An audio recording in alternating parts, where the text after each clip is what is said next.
সত্যি যাবি তো দাদা? দেখ আমি কিন্তু ব্লগ শুরু করে দিয়েছি। আচ্ছা হ্যালো, তোমাদেরকে ভিডিওটা ফুল শেয়ার করছি। তো বন্ধুরা আজকে চলে যাচ্ছি ক্ষীরপাই বড় মায়ের মন্দির, আর আমি সাইকেল নিয়ে যাচ্ছি।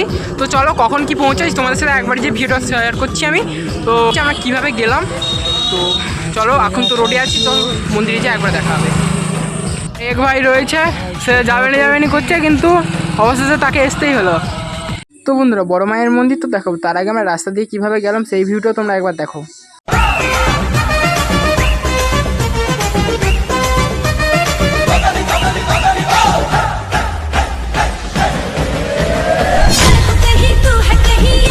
তো বন্ধুরা আজকে হঠাৎ কেন আমরা বড় মায়ের মন্দির যাচ্ছি, তো চলো সেই কথাটাই বলবো তোমাদেরকে। বন্ধুরা আমরা চলে গেলাম রাজনাঘর জল ঢালার পোশাক কিনতে, আর সেখান থেকে যেই আমার মনে হলো চল আজকে বড় মায়ের মন্দির যাবো, তো সেই কথাটাই বলতে ওদেরকে ওরা বললো হ্যাঁ চল তাহলে আজকে বড় মায়ের মন্দির যাবো। আর কিছুটা গেলে বড় মায়ের মন্দির, তাই জন্য আমরা বেরিয়ে পড়লাম। তাই জন্য আমরা সেখানে জল ঢালার তাড়াতাড়ি পোশাক কিনে আমরা ভেবেছিলাম অনেক রাত হয়ে যাবে, তো অনেক রাত নয়, সেখান থেকে আসতে আমাদের 20 মিনিট লেগেছে। তারপরে বন্ধুরা হালদার দিঘি চলে আসছিলাম, আর সেখানে আমাদের জল ঢালার একটা ফুল দরকার ছিল, সেই ফুলটাই হালদার দিঘি, আর আমরা হালদার দিঘিতে দাঁড়িয়েছিলাম এই ফুলটার জন্য। তো সেইখানে তাড়াতাড়ি ফুল টুল কিনে চলে আসলাম মন্দিরের কাছে, আর আমরা এসে হাত পা ধুয়ে চলে গেলাম মন্দিরের ভিতরে। তো তোমরা ফুল ব্লগটা দেখতে থাকো। ইউটিউবারটা এই হাত পা ধুতে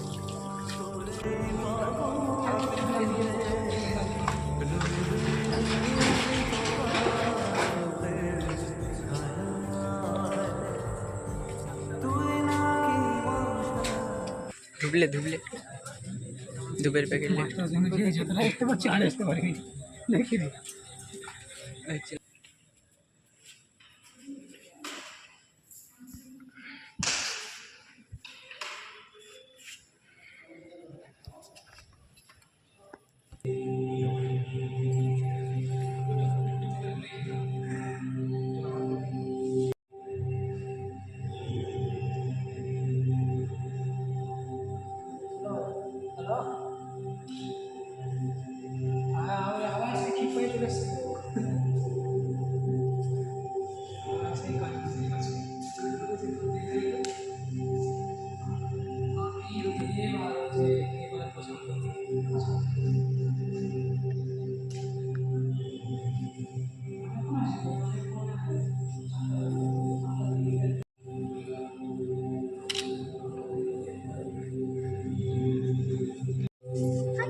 তো বন্ধুরা এরকম ফার্স্ট টাইম সাইকেল নিয়ে বড় মায়ের মন্দিরটা কিন্তু খুব ভালো। তো তোমরা যদি ক্ষীরপাই কোনো দিন আসো চলে আসতে পারো বড় মায়ের মন্দির, খুব সুন্দর জায়গা।